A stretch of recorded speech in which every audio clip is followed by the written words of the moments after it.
자녀들과 이렇게 함께 살다 보면요, 집이 좁고 넓고가 문제가 아니라 소리 하나에 또 마음 졸이고 오는 그런 순간들이 찾아오기도 합니다.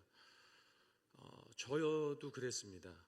저희가 아이들이 어렸을 때 2층에 이제 살았는데 아이들이 조금만 뛰어도 아래층에서 이렇게 그 집도 아이를 키우는데 올라오더라고요. 그래서 조용히 해달라고. 그래서 그게 되게 스트레스를 되게 많이 받았어요. 그러니까 아이들도 이제 딱 그때쯤이었거든요.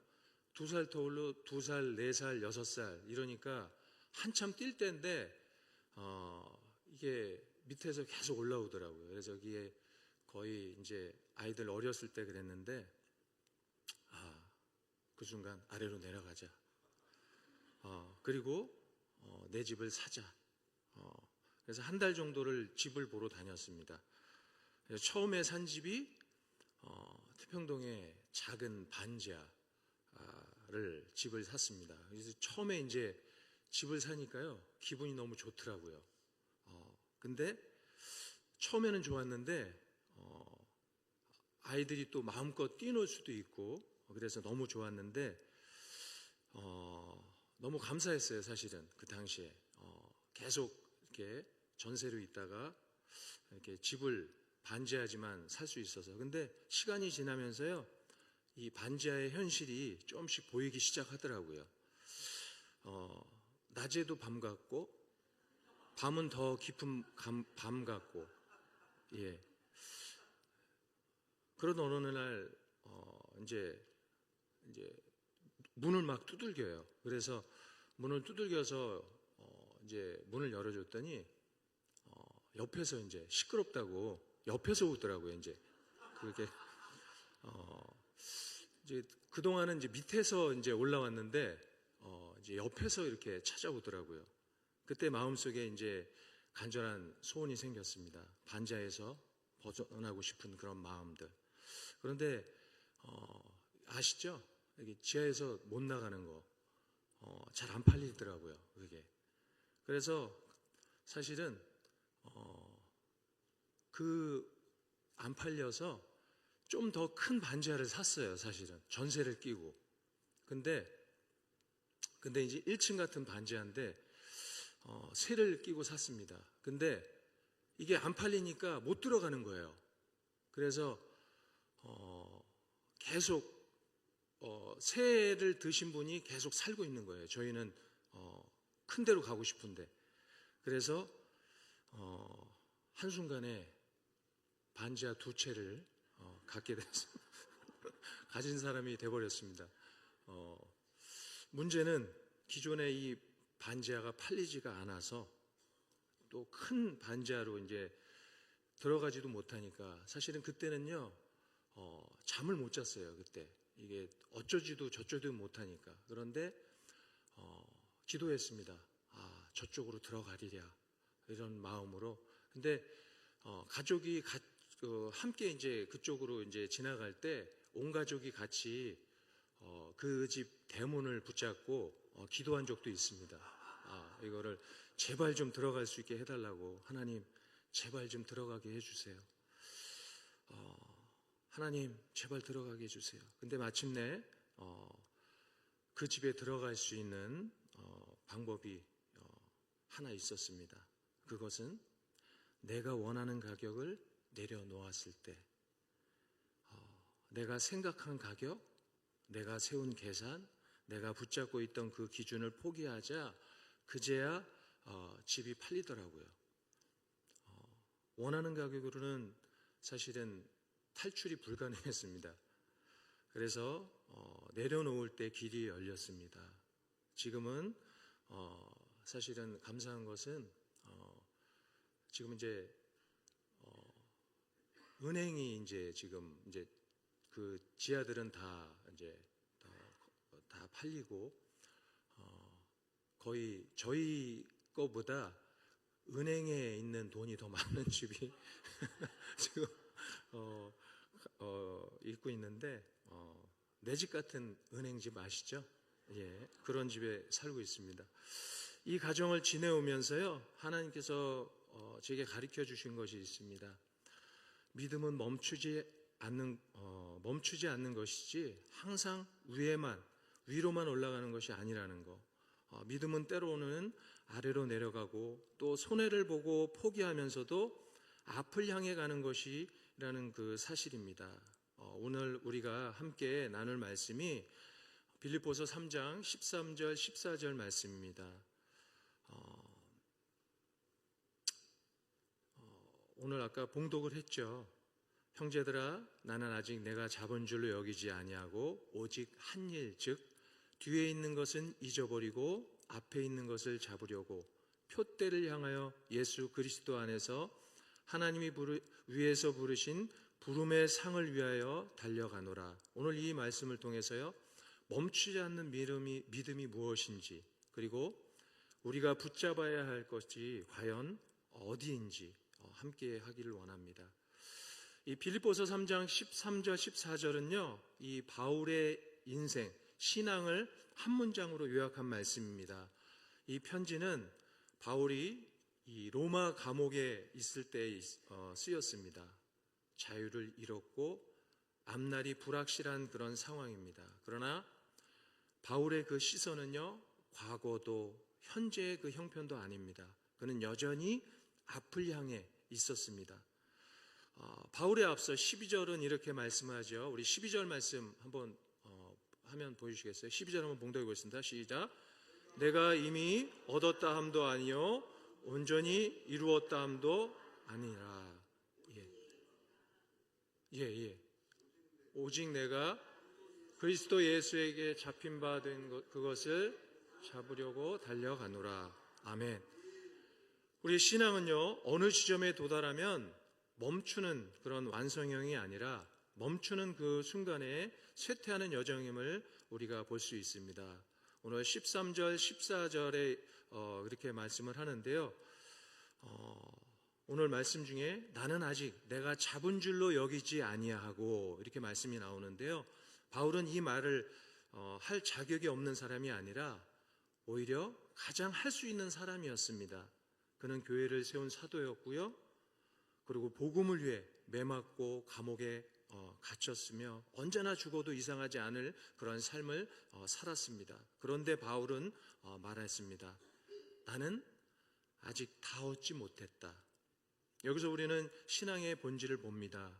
신앙은 직분의 문제가 아니라 연륜의 문제가 아니라 방향과 태도의 문제입니다. 그래서 성경은 이렇게 말씀합니다. 고린도전서 10장 12절 말씀 함께 보여주시겠어요? 시작. 그런즉 선줄로 생각하는 자는 넘어질까 조심하라. 아멘.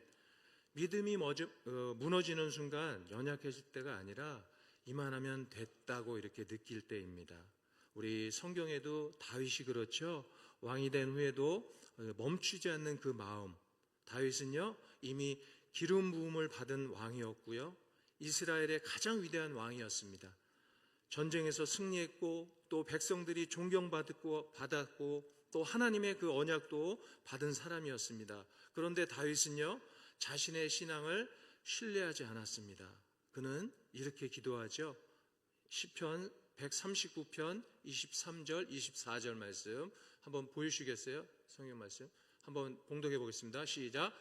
하나님이여 나를 살피사 내 마음을 아시며 나를 시험하사 내 뜻을 아옵소서. 내게 무슨 악한 행위가 있나 보시고 나를 영원한 길로 인도하소서. 아멘. 이 기도는요, 초신자의 기도가 아닙니다. 왕의 자리, 성공의 자리에 있던 사람이 드린 기도입니다. 믿음이 깊은 사람은요, 자신의 상태를 점검하지 않는 사람이 아니라 끝까지 누구를요? 하나님 앞에 자신을 세우는 사람인 줄 믿습니다. 그리고 말씀 중에 오직 한 일 이렇게 나오죠. 오직 한 일. 바울의 그 인생의 목표는요, 복잡하지 않았습니다. 그는 수많은 사역을 했지만 인생의 방향은 오직 하나였습니다. 우리의 신앙이 흔들리는 그 이유는요, 믿음이 없어서가 아니라 너무 많은 목표를 동시에 붙들고 있기 때문인 줄 압니다. 바울은요, 인생을 단순하게 만듭니다. 한 방향, 한 부르심. 오늘 오전에도 목사님 말씀해 주셨지만 마르다와 마리아, 우리 누가복음 10장 말씀에 나오는데요, 이 마르다와 마리아가 등장하죠. 예, 마르다는 많은 일을 했습니다. 섬김도 많았고 또 수고도 많이 했습니다. 그러나 예수님은 말씀하십니다. 마르다는 많은 일로 염려하나 마리아는 좋은 편을 택하였느니라. 마르다가 게을렀던 것이 아닙니다. 문제는 집중의 대상이 없다는 거죠. 우리 신앙은요, 무엇을 더 하느냐보다 무엇을 가장 먼저 붙드냐의 문제입니다. 그리고 뒤에 있는 것을 잊어버리고 라는 말씀이 나옵니다. 우리 오늘 본문 말씀에 이 잊어버린다는 말은요, 기억 상실이라는 그런 뜻이 아닙니다. 과거가 현재의 그 방향을 결정하지 못하게 한다는 그런 뜻입니다. 바울에게 이 뒤에 있는 것은요, 두 가지였습니다. 첫 번째는요, 과거의 실패와 죄였습니다. 바울은 교회를 핍박했고 성도들을 잡아가던 그런 사람이었습니다. 그 죄책감에 머물렀다면 사도 바울은 존재하지 않았을 것입니다. 두 번째는 과거의 성공과 공로입니다.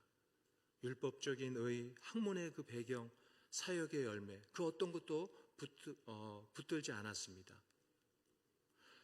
과거의 그 실패에 묶이면 담대함을 잃어버립니다.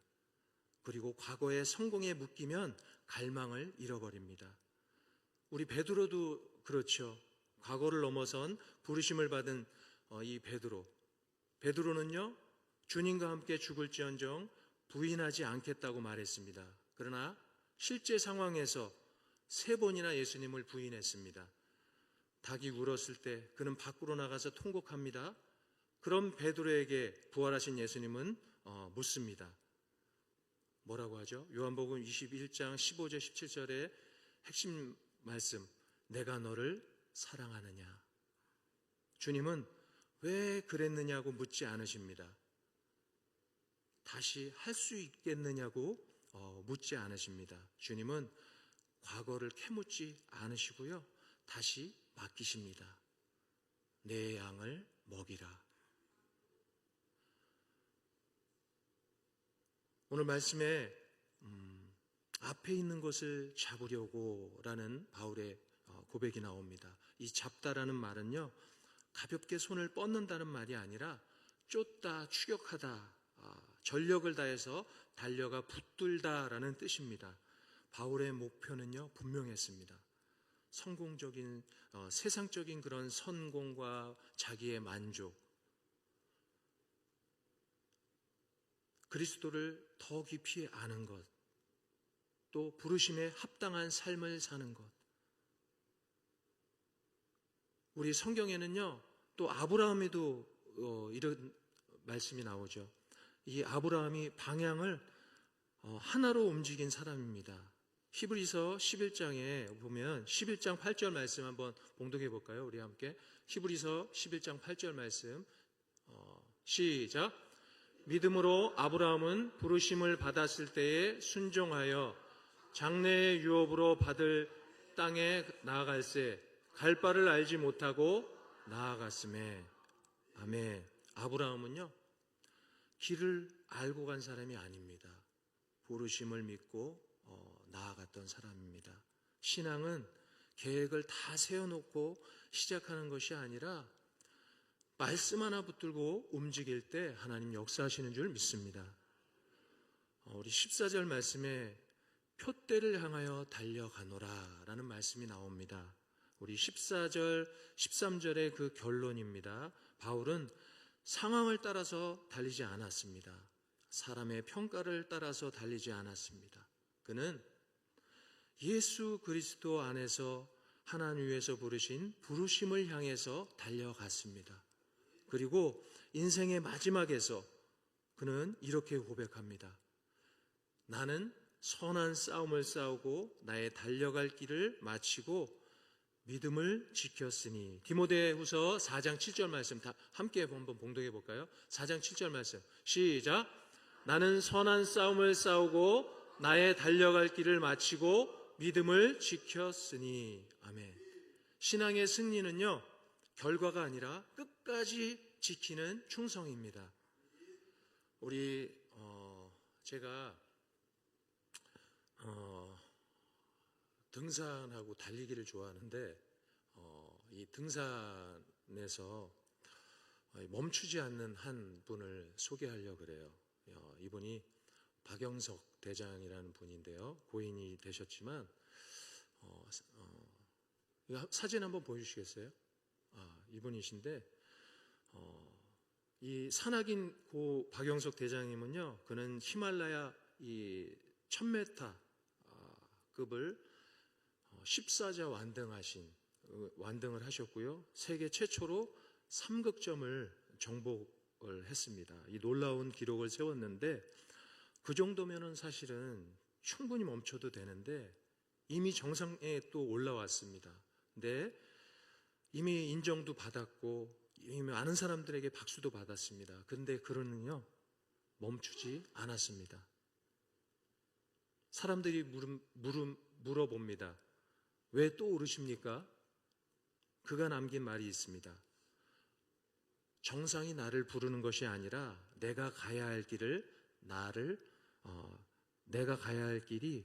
부릅니다. 내가 가야 할 길을 나를 부른다고. 이 말은요, 도전의 이야기가 아니라 방향의 이야기입니다. 바울이 말한 표대를 향하여 달려가노라 라는 고백과 같은 그런 말씀이 될 수 있습니다.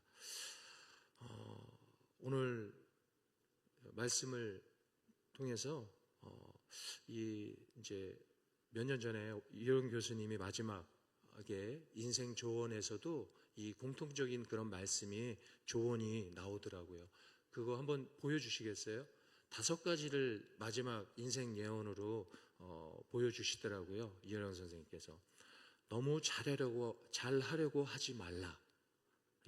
우리 너무 완벽하잖아요. 완벽히 쫓다 보면요, 시작조차도 못한다고 합니다. 모든 일을 완벽하게 해내야 한다는 그 압박감은요, 오히려 발걸음을 무겁게 만듭니다. 완벽보다 중요한 것은 일단 시작할 수 있는 그런 용기. 2번째는요, 너무 슬퍼하지 말랍니다.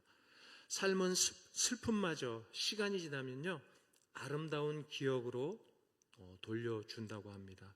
지금 당장은 견디기 힘든 슬픔일지라도 우리 시간이라는 그 여과기를 거치면 결국 우리의 삶의 소중한 한 장면이 될 줄 압니다. 3번째는요, 너무 고집 부리지 말랍니다. 고집은 나를 지키는 듯 보이지만 나의 성장을 막습니다. 자신의 생각에만 갇혀있는 그 고집은요, 스스로를 보호하는 성벽 같지만 결국 새로운 세상과 배움으로부터 나를 고립시킵니다. 그리고 4번째는요, 너무 욕심 부리지 말라. 욕심은 만족을 지우고요, 지금의 행복을 놓치게 합니다. 더 많은 것을 가지려는 그 욕심은 현재 내가 가진 것들에 대한 감사함을 잊게 만들고 오늘 누릴 수 있는 행복을 내일로 미루게 합니다. 마지막 5번째는요, 너무 연연해하지 말자. 지나가는 것에 매달리면요, 앞으로 올 것을 볼 수가 없습니다. 이미 흘러간 과거의 마음을 쏟느라 정작 눈앞에 다가오는 새로운 기회와 희망을 놓치고 있지 않는지 돌아봐야 됩니다. 이 5가지인데요. 지나간 것에서 우리가 얽매이는 게 참 그게 힘든 것 같더라고요. 지나갔는데도 그 마음속에 꼭 그게 우리를 자리 잡아서 앞으로 나가야 할 그 방향들을 때로는 힘들고 어렵게 만들더라고요. 오늘 우리의 믿음은 어디에 있는지, 사랑하는 성도 여러분, 우리의 믿음은 지금 어디에 멈춰 있습니까? 과거의 실패에 주저앉아 있지는 않습니까? 과거의 영광에 안주하고 있지는 않습니까? 오늘 바울은 말합니다. 잊어버리고 붙잡아라. 멈추지 말고 달려가라. 오늘 말씀을 마무리하려고 합니다. 멈추지 않는 이유는 하나입니다. 우리가 멈추지 말아야 할 이유는요, 우리를 부르신 주님이 지금도 우리를 부르고 계시기 때문입니다. 우리는 지쳐도 주님은 지치지 않으십니다. 우리는 흔들려도요, 주님의 그 부르심은 흔들리지 않습니다. 사랑하는 성도 여러분, 정상에 올랐다고 멈추지 마십시오. 넘어졌다고 주저앉지 마십시오. 믿음은 멈추지 않는 것인 줄 믿습니다. 우리가 오늘 빌립보서 3장 13절 14절은요, 과거에 묶이지 않고 그리스도를 향해서 끝까지 전진하라는 신앙의 방향의 선언인 줄 압니다. 이 시간에 함께 찬양하시겠습니다. 주의 길을 가기리라.